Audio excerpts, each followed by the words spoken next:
আজকে আপনাদেরকে আমি এক স্লো মোশনের জগতে নিয়ে যাব, যেখানে চোখের পলকে সব শেষ হয়ে যায় না।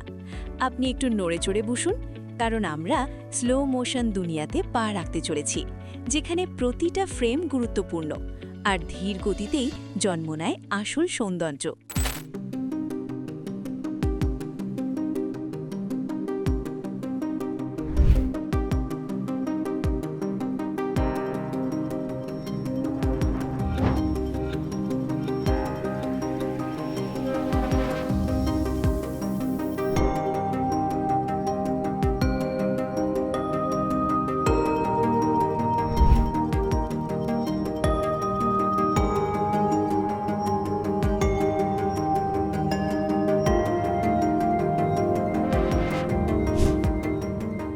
এই অনুভূতি আপনাদের ভালো লাগলে একটা লাইক দিতে ভুলবেন না।